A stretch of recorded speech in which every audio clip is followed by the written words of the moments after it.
and all things politics, economy, and development in Nigeria and around the world. Here we want to talk about some of the developing issues in Nigeria in respect to the wave of defections of the opposition governors. What does that mean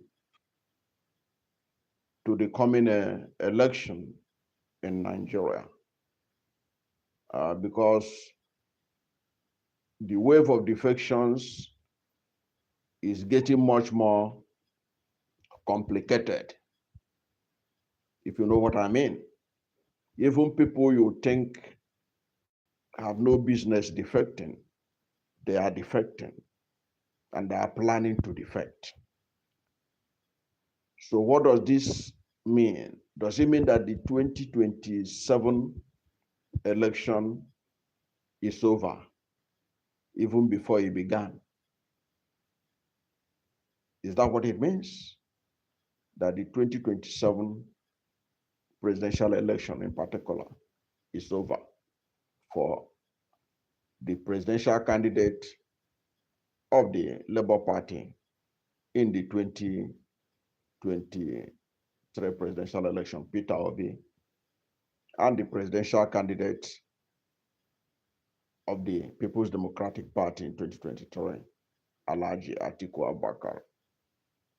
Does this mean that Atiku and Peter Obi, they have been outmaneuvered by Bola Ahmed Tinubu by poaching the opposition governors to his side, and that by this poaching, he has succeeded in decimating the chances of Peter Obi and Alhaji Atiku Abubakar? This is the issue we are going to look at. Who will be hurt most by what is going on now between Atiku Abubakar and Peter Obi in respect of what Tinubu is doing by poaching the opposition governors? Who is going to be the biggest loser between Peter Obi and Atiku Abubakar? And can we take it for granted that Tinubu is now on a home run? He's unstoppable now. All the opposition governors are moving to his side. First of all, let us also recognize that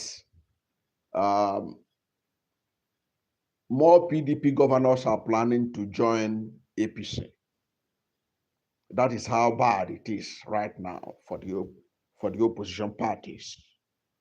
More, especially the PDP. More PDP governors are planning to join the opposition, the ruling party.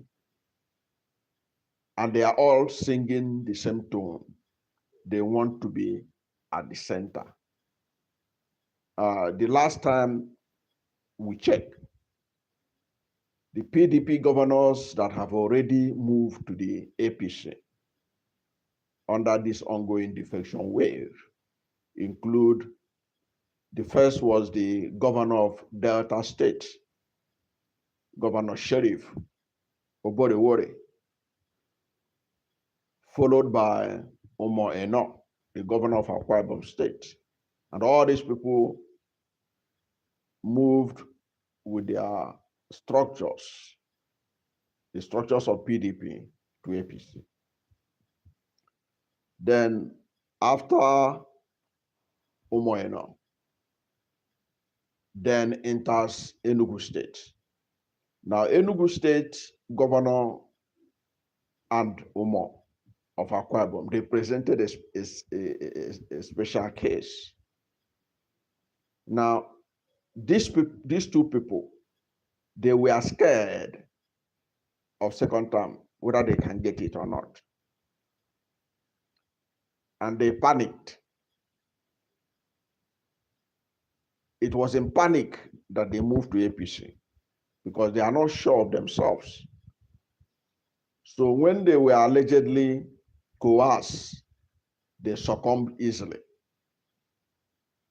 because they understood how they were able to enter. The part of Enugu State in particular, he entered with the narrowest of margin. He won with only 3,000 votes. And that was through, allegedly, INEC magic. So these two people and Sheriff, they all moved. And even the Delta own is also unsure of himself. So they believe that being aligned to the federal government, to Tinubu, would bring federal might to help them in their re-election. Now, but that is not, they are not the only ones. So already other PDP governors are on the pipeline to join Sheriff Obodewere of Delta, Omoeno of Akwa Ibom, and Peter Mba of Enugu State. It is getting, the indications are growing higher that very soon the governor of Plateau State, Caleb Mutfwang, is going to defect to the APC. That is, the work on that is ongoing. He is going to defect to the APC. Caleb Mutfwang. And his own is that part of the strategy is to use the national chairman of APC to bring him on board. And if you see the way the man has been praising Tinubu lately, you will know that his days in PDP are numbered. Then you have Ebu Kefas, the governor of Taraba State. The governor of Taraba State has been adjudged as one of the worst performing governors in Nigeria today. In fact, if it were based on his performance, he's not likely to return. But it is said that part of the strategy now is for him to join the APC to save himself and be able to get a second term. Then you have the governor of Adamawa State, Umaru Fintiri. Umaru Fintiri is looking at joining the APC. He's a close ally of Nyesom Wike, who facilitated the destruction of PDP the way it is today. And he has since dumped Atiku Abubakar, who is the son of Adamawa. So even Atiku Abubakar has no governor. And I will tell you why this is important. Because Atiku Abubakar is a politician who believes in structure. If you listen to Atiku Abubakar talk about Peter Obi before the 2023 election, Atiku Abubakar keep on saying that Peter Obi has no structure. He has no local government chairman. He has no councillor. He has nothing. So he said, how will Peter Obi win the presidency? So he said that politics is not like that. Politics is based on structure. You have to have structure to be able to win. Now, Atiku Abubakar is in a position where he doesn't have structure. Not even the structure of his own state, Adamawa. He doesn't, because even his governor is not with him. His governor is not with him. He doesn't have any structure. He was hoping that some APC governors would defect to ADC. But from the look of things, no ADC governor is ready to defect to Atiku's side. In fact, one of the reasons why Atiku has not picked his membership card in his ward was because he was hoping the time he is supposed to pick it, he didn't show up. It was postponed because he was waiting to go and collect his membership card with APC governors that have defected to ADC. Now, that is not likely to happen. So you see the dilemma Atiku is in. You look at Peter Obi. Peter Obi is one candidate that does not depend on structure, even though he understands the importance of structure to be able to do well, because Peter Obi has organic support, which Atiku did not have. So this Atiku's case has been compounded by what Tinubu is doing. So Tinubu is taking away potential structures out of Atiku's hand. But taking away structure doesn't affect Peter Obi like that, as is affecting Atiku Abubakar, as it's going to affect him. Because Atiku has no organic followers. He is a believer in structure, and those structures, Tinubu is taking them away by this wave of defections. Okay?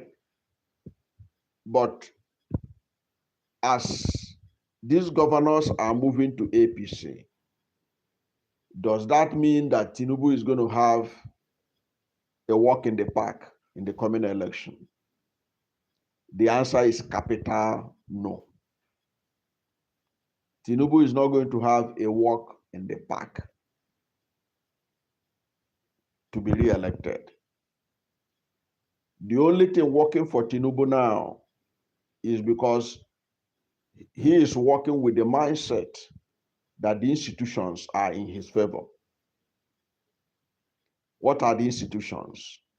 The Independent National Electoral Commission, the security agencies, the judiciary. All these key elements in the outcome of 2027 election are under his firm control. So his strategy is to decimate the opposition and be the last man standing, APC the last party standing, and then he will have an easy run. But that is not likely to happen when you have a candidate like Peter Obi in the race. Why did I say that? Peter Obi is not an ordinary politician in Nigeria. Peter Obi is a different politician from the rest. Peter Obi, even though structures are important, but Peter Obi does not depend on structures to be able to deliver.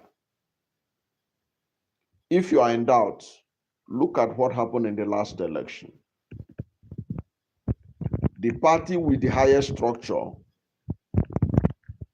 in the last election were the APC. They were the ruling party. They have the largest number of structures. They have more governors than any other political party. They have more senators than any other political party. They have more House of Reps members than any other political party. They have more members of the House of Assembly than any other political party. And they have more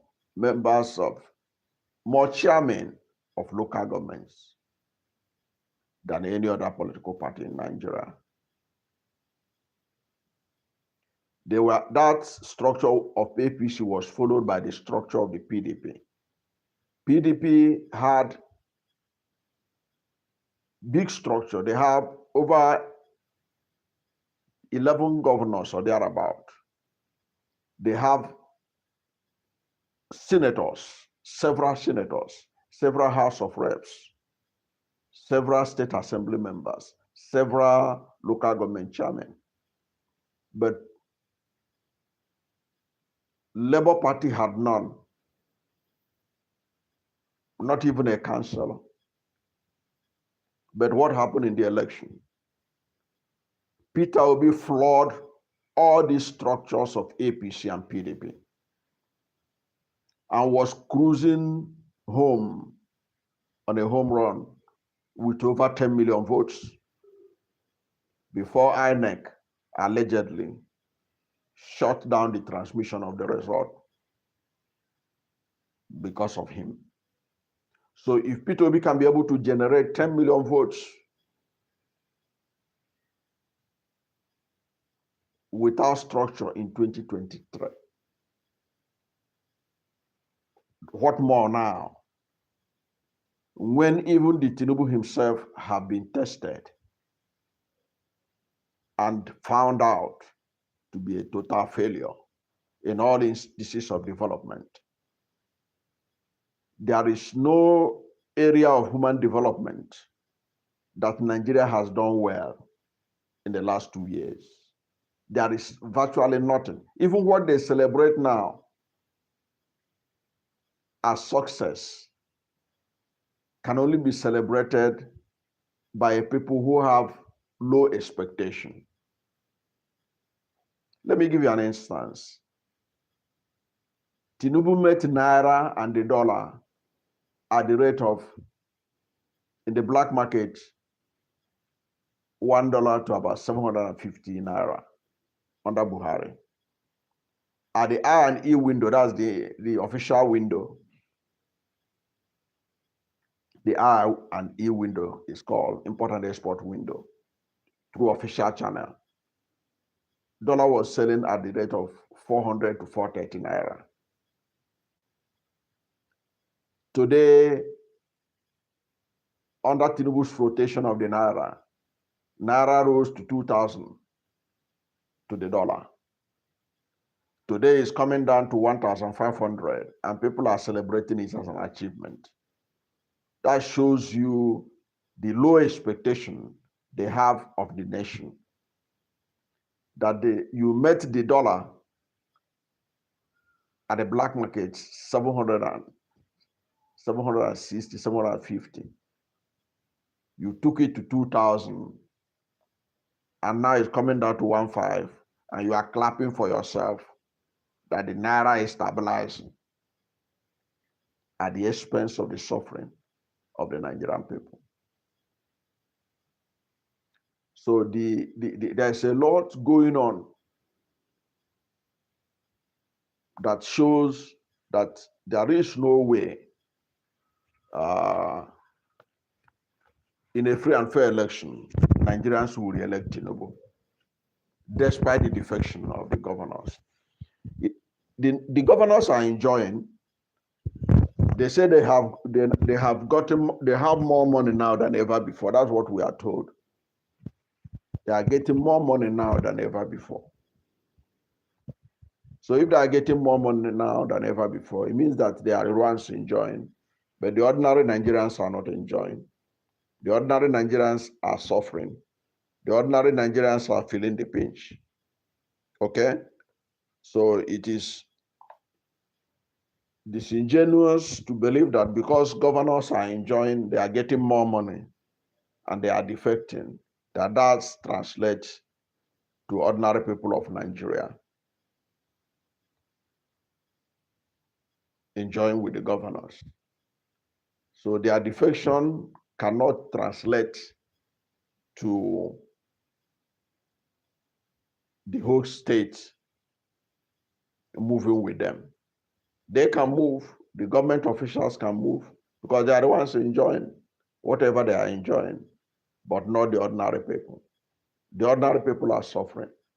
The ordinary people are passing through hell to be able to survive under the economy that that President Bola Ahmed Tinubu had put in place since he became president on May 29, 2022. 2023. Okay? And it is important that people be able to understand that governors and their staff, they constitute less than 1% of the total population of any state.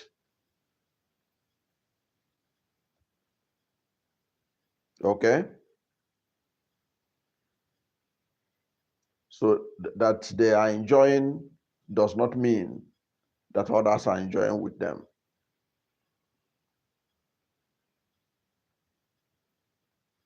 At all. It doesn't mean that Nigerians are enjoying with them, and Nigerians will speak with their vote.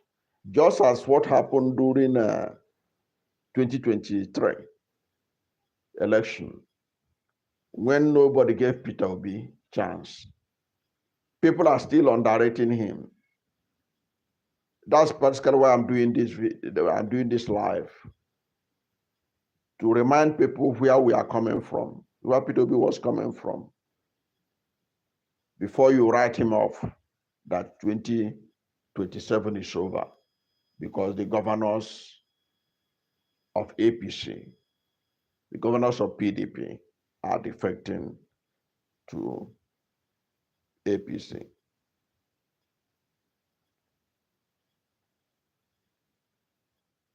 So it is important we know that it is not yet Uhuru for Tinubu at all. And the only thing that is making people think that Tinubu is invisible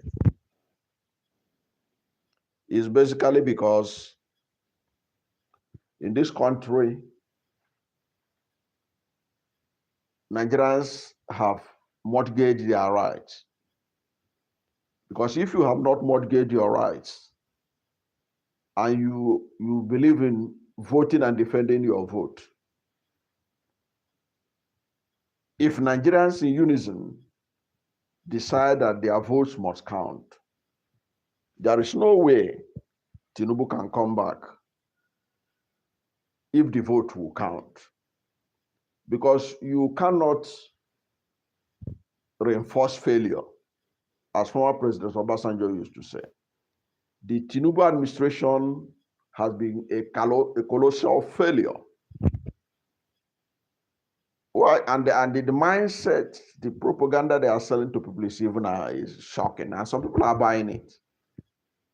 They say the naira is stabilizing. Naira that you took from 430, 400 naira to 430 at the official window to 2,000, and now you brought it back. It has come down to 1.5. You say it's stabilizing. And you see people who are defecting from PDP saying the same nonsensical thing, that the economy is Tinubu's reform is working. How? How is it working? In an economy where the 70,000 naira minimum wage, they struggle to pay because they protested. Don't forget that the Nigerian Labour Congress wanted 250,000 naira minimum wage. They reduced it to 70,000. Despite the fact that they devalued the naira and removed the fuel subsidy. Today, the 70,000 naira minimum wage they are paying to workers is less than the 30,000 naira minimum wage that Buhari was paying. And they will tell you that that is success. Where do you get that kind of success from? Now, if you look at the way Nigerians are suffering, when you look at the way Nigerians are suffering, no matter the governor that is defecting to APC, on what ground will Tinubu be re-elected in a sane society? On what ground? Look at what is happening in the country today. when Tinubu came in, because it is important for us to know where we are coming from. We are not even going back further back. We're talking about 2 years ago, before Tinubu came in. We're not talking about Buhari era. Because if we go to, we're not talking about PDP era. If we go to PDP era, it will make a lot of Nigerians to shed tears. From where we were under PDP to where we are today. Now, when Tinubu became president in May, when Tinubu became president, the price of fuel was 184 naira per liter. That was the price of fuel in May 2023. And today, a price of fuel is over 1,000, depending on where you are. And when it comes down to 800, they say Tinubu is working. Which kind of sense society do you get people to say that kind of thing? Or is Tinubu's is working? The Dangote refinery has not brought the price down to the level the price was in 2023. So even with the help of Dangote, Nigerians are still paying higher than any other oil-producing nation for fuel, based on the minimum wage calculation. Because no oil-producing nation is paying the minimum wage we are paying today. Because the minimum wage we are paying today, 70,000 naira, is the least minimum wage of any oil-producing nation, major oil-producing nation in OPEC. We are paying high. And because we are paying high, it translates to increase in cost of everything, because almost every goods had to be transported, and that's a huge cost. That is part of the reason why the price of foodstuff is very high. Today, they have doctored the way they do the calculation for inflation. That's why now, if you ask them, they say inflation is 20%. They are using a new method of calculation. They have rebased the calculation process in their manipulative system. But even that 20% is still high, because the food inflation under Jonathan was 8%. The inflation rate under Jonathan, 8 to 9%, single digit. Today we are talking about double digit. The real inflation rate in Nigeria is over 40%.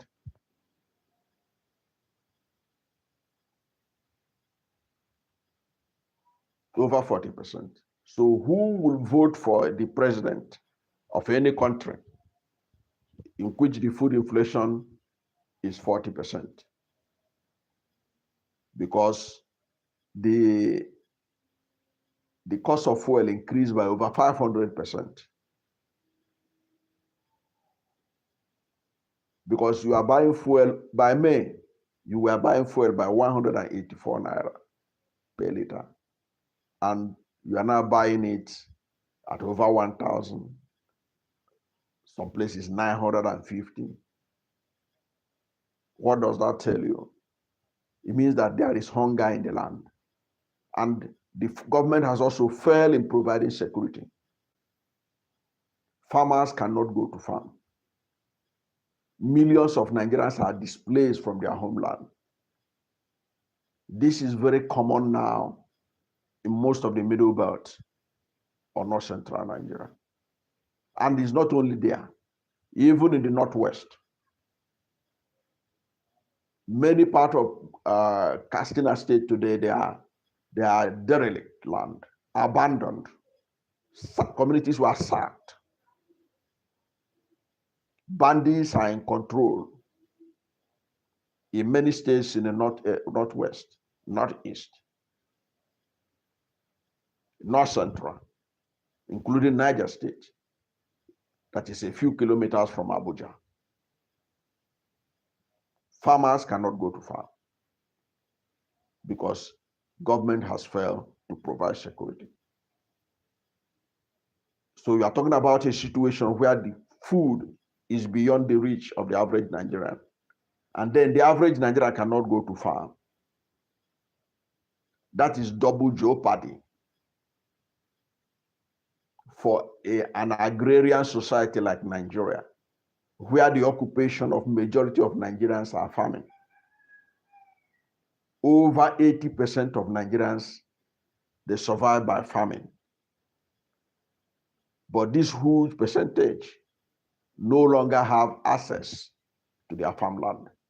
Bandits have taken over, terrorizing communities all over the geopolitical zone. Is it in Edo State? Is it in Delta State?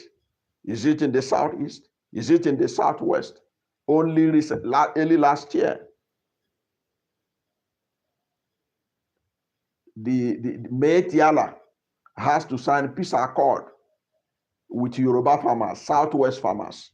The whole Southwest farmers, they met in Ibadan to sign a peace accord, begging Metiala to call their members to order, that they are fighting, destroying crops in their farmlands.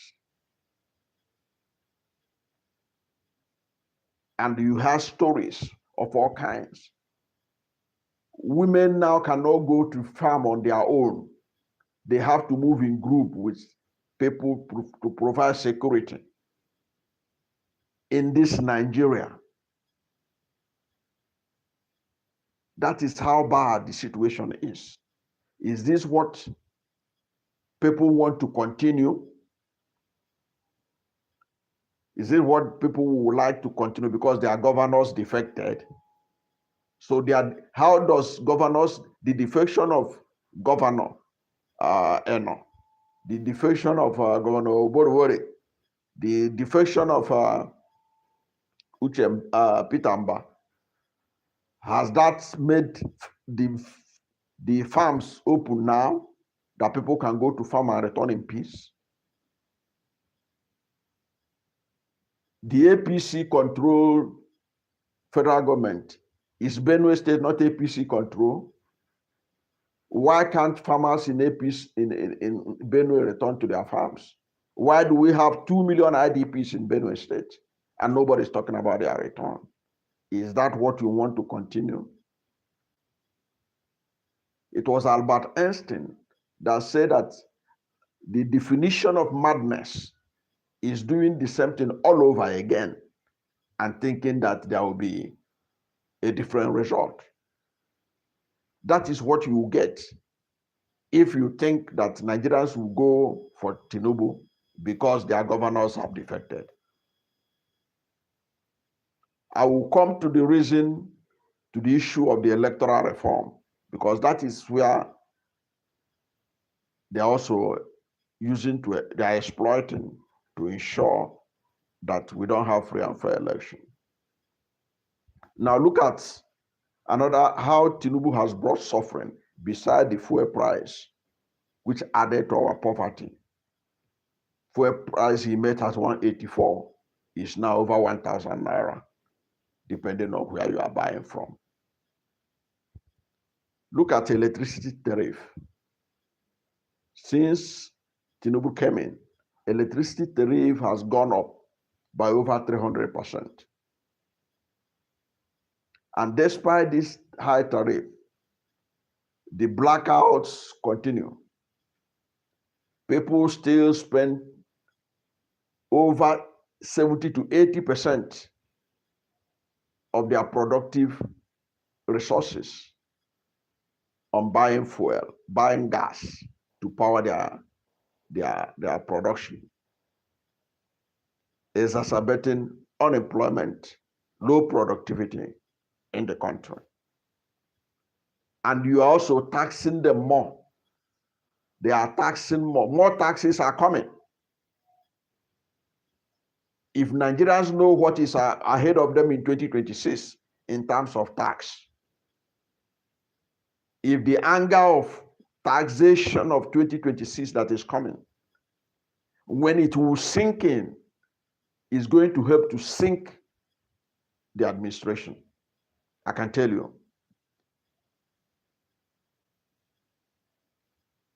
So it is important that we know this, that if the election is free and fair, the defection of any governor is not going to change anything. What will change anything now for Tinubu is to improve the life of Nigerians.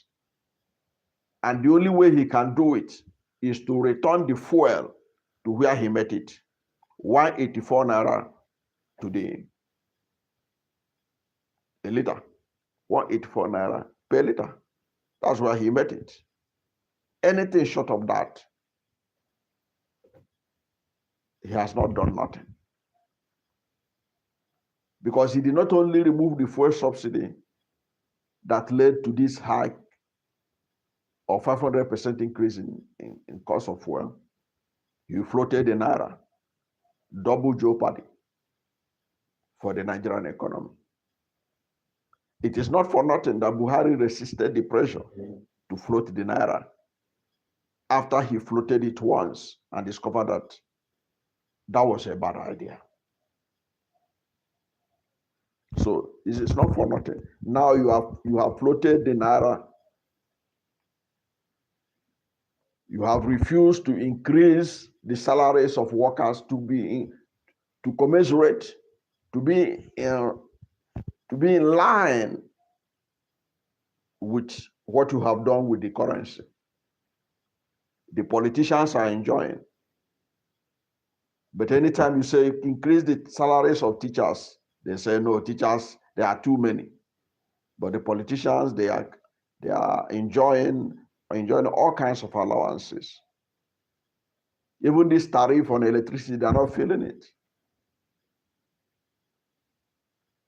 Now, one of the areas which I have also mentioned was that brought so much suffering to this country was the naira devaluation, because the naira lost over 70% of its value against the dollar, which also led to increase in the cost of both imported and Nigerian produced goods. But because Nigeria is an import-dependent nation, that's why the suffering is too much. This is a country that produces less than 5% of what it uses. The rest are imported, and you floated the naira. You can only float a naira when you have increased your productivity so that your products could become cheaper in the international market, but not when you are importing. And that is the situation we have found ourselves in Nigeria. Under President Bola Ahmed Tinubu, a bag of rice rose from 28,000 to over 80,000.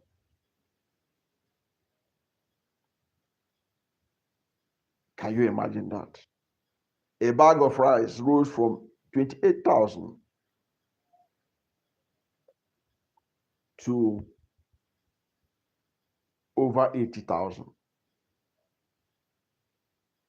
And the minimum wage that Tinubu approved with the state governors was 70,000. In other words, the minimum wage cannot even buy a bag of rice. That's how bad the situation is.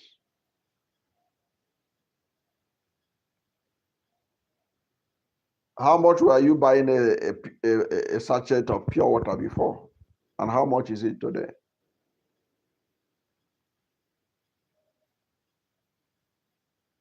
How much is it today? In a country where households spend 70% of their income on food, you can imagine what the situation in that country is. That is where we find ourselves in Nigeria under Tinubu. Widespread hunger and malnutrition.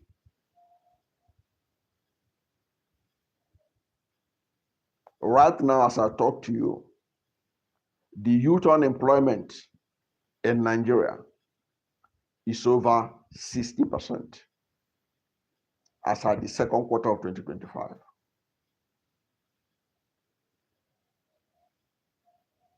Can you imagine that? It's so terrible, the situation we find ourselves in Nigeria.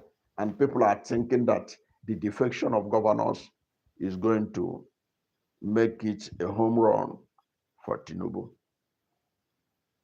I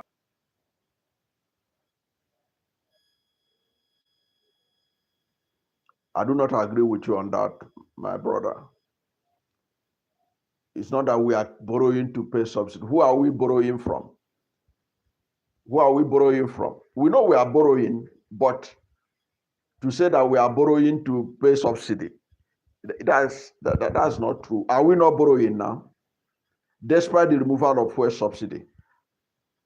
Despite this, thank you for bringing up this issue of borrowing. Let us even look at the issue of borrowing. You said that we are borrowing to pay subsidy. Let us look how much Tinubu has borrowed. How much has Tinubu borrowed?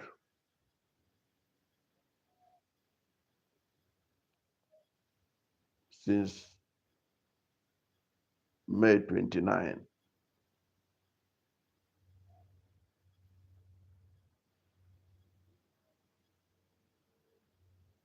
(2023),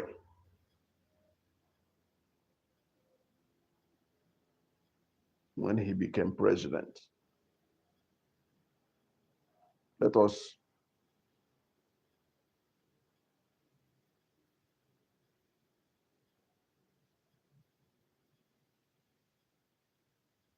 so that sometimes it is important we fact check these people that keep on coming up with all these tales by moonlight that we are borrowing to pay for subsidy. Now that we have removed the subsidy, why are we still borrowing?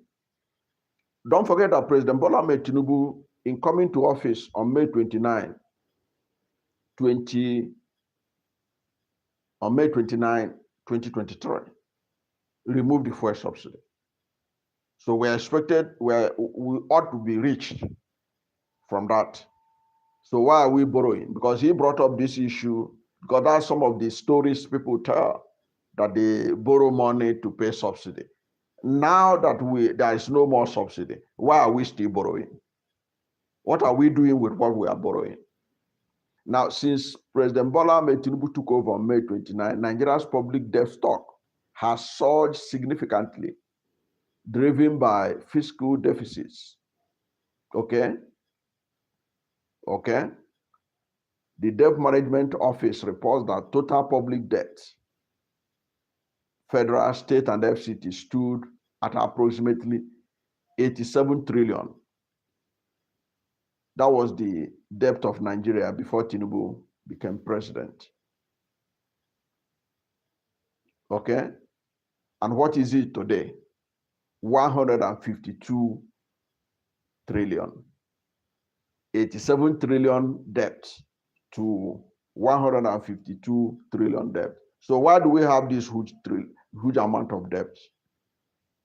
Because we are no longer borrowing to pay fuel subsidy. So why then are we borrowing? Why are we borrowing? Why are we borrowing? Because we want to justify the removal of the fuel subsidy by saying that we are borrowing to pay for it. There is no country in the world that does not pay subsidy on fuel, on energy. You can go and Google it. No serious country, even the ones you use to give anybody can use to give example. There is no country in the world that does not pay subsidized energy. So the idea that subsidizing energy is a bad economy is not true. Okay?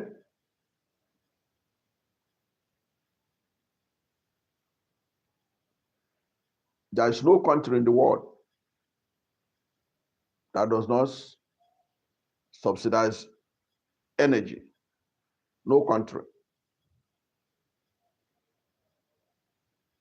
No country in the world that does not subsidize energy.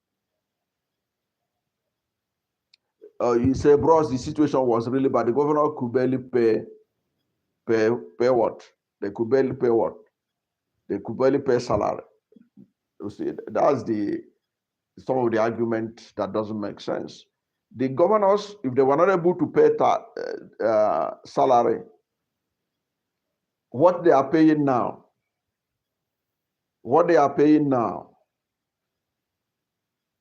and as they are paying it now, why are Nigerians suffering more today than they were suffering before? Why are Nigerians suffering more today? Okay, they are paying. Let us assume they are now paying salary. So why is so much suffering in the land? And how many percentage of Nigerian people are working with the government? Okay. Let us look at, because sometimes people think that it's only in Nigeria they pay subsidy.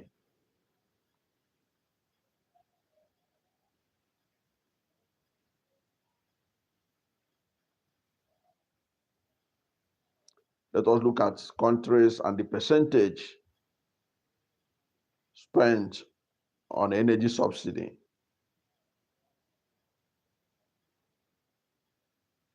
On energy subsidy.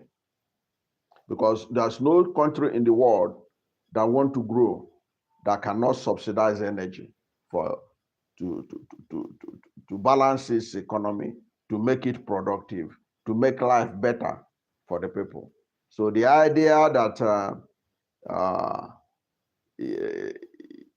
you cannot subsidize is not true.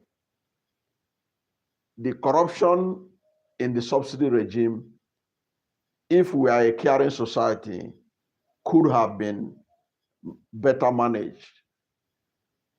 Okay?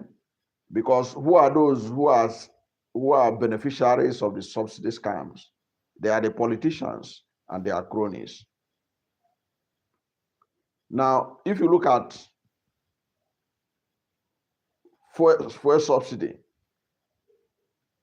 Qatar is subsidizing fuel by 19%. Bahrain, 15%. Saudi Arabia, 14%. Kuwait, 13%. Libya, 12.5%. China, 12.5%. Iran, Algeria. Many of these countries are members of the OPEC. So if they can subsidize, there is no justifiable reason why you can't subsidize fuel in one of the poorest countries in the world. I'm talking about Nigeria. Nigeria may be rich naturally in terms of natural endowment, but Nigeria has been a poor country because of mismanagement of the resources. So why did I bring all these things up? Is to show that whether we like it or not, the defection of Tinubu or the defection of governors to the APC is no guarantee that Tinubu is going to win the next election, because we have 36 state governors. And those 36 state governors, they have 36 votes. But over 133 million Nigerians are living in poverty, and they have votes. 133 million Nigerians are living in poverty. Okay? They are living in poverty, and they have votes. This 133,000, they are more than the 36 governors. They are more than the 36 governors. And that reflected when P2B was getting over 10 million votes in the last election without any governor, without any senator, without any House of Reps member, without nothing but the Nigerian people. So what you need is not the governors. It is to meet the needs of the people. Has Tinubu met the needs of Nigerian people in the last 2 years? The answer is capital no. He has not met the needs of the Nigerian people.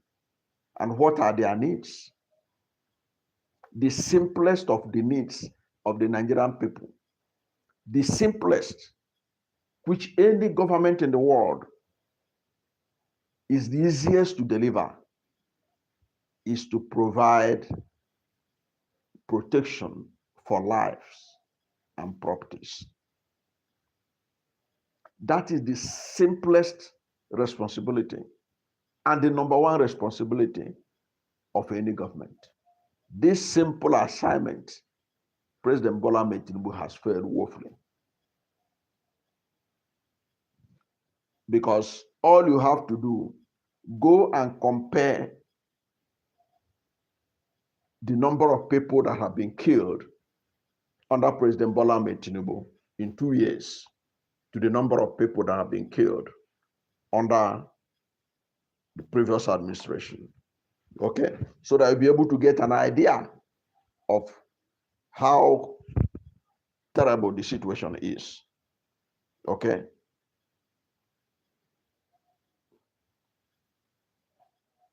If you ask Grok now, say how many Nigerians have been killed under President Bola Ahmed Tinubu?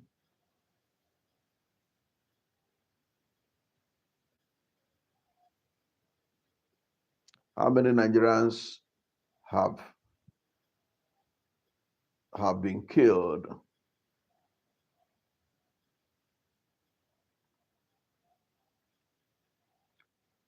under Tinubu administration?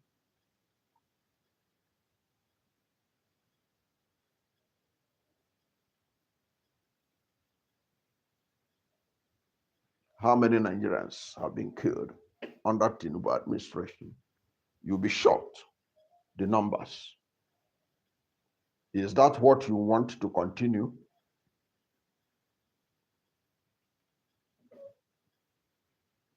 Is that what you want to continue?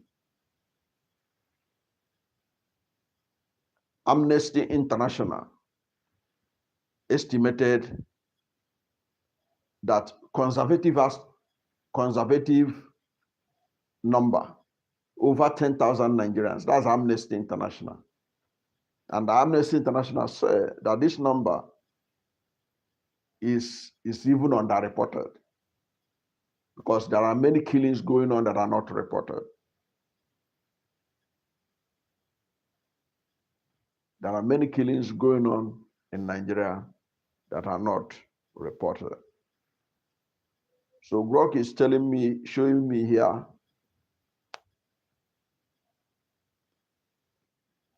my friend, he said that the issues that I'm talking about predates Tinubu. No, it didn't predate Tinubu. There's no problem that doesn't predate somebody. The reason why Tinubu came in was he believed that he can do better. When others say they want to enter, he said he will do better than them. Okay? Look at what The figure I'm getting here, 6,896 people were killed in Benue in the first 2 years of President Bola Ahmed Tinubu. And most of them are farmers. In Plateau, 2,630. And that's conservative estimate.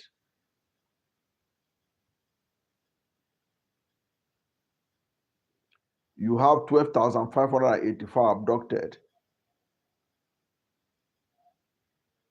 So if you look at it, the man has failed to provide security. He has failed to protect the people.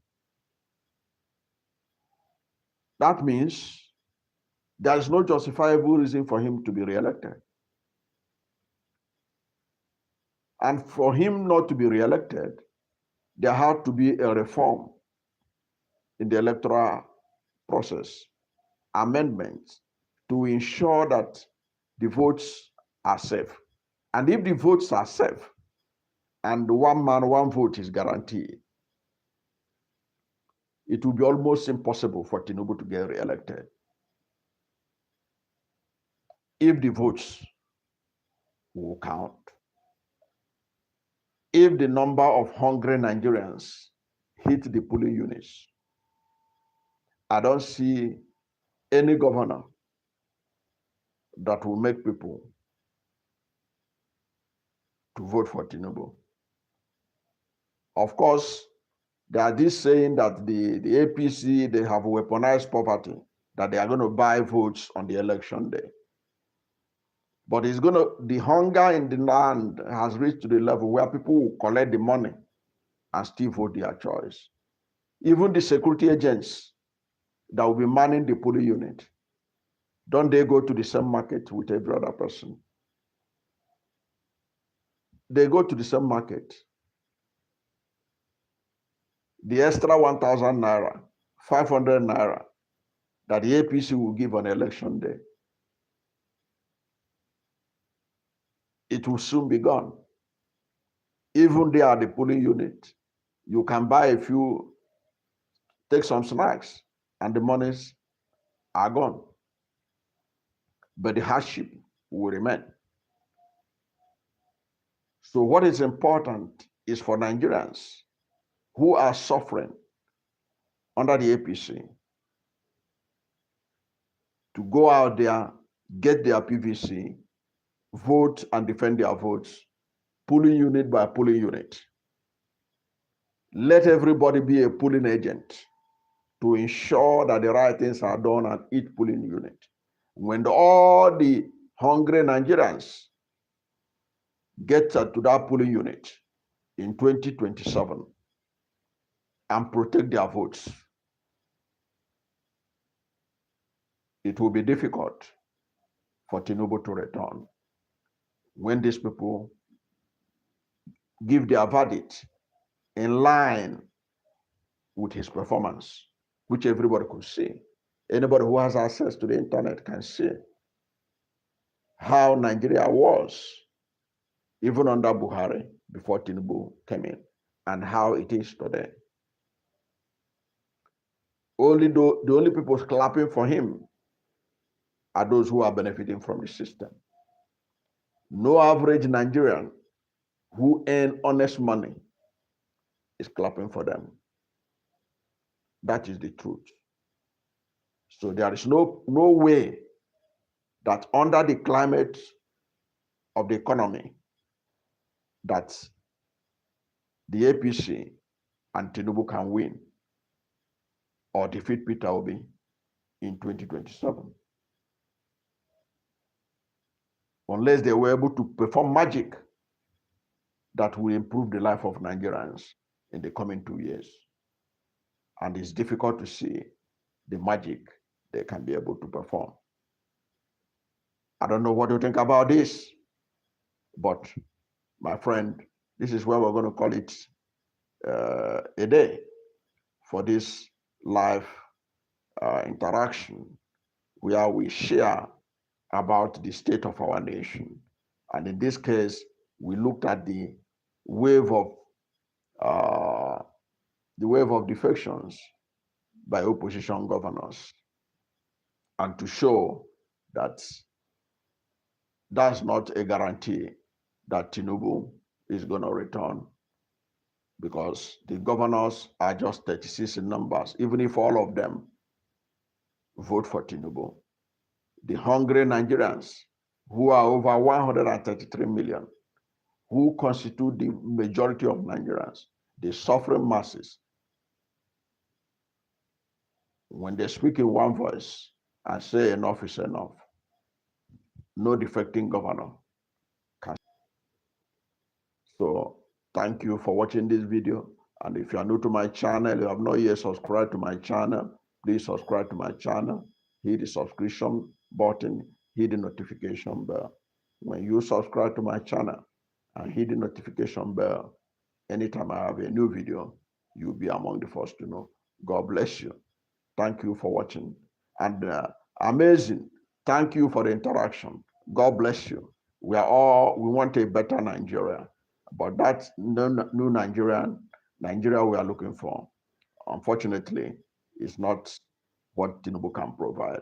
Thank you for your conversation, for your participation in this.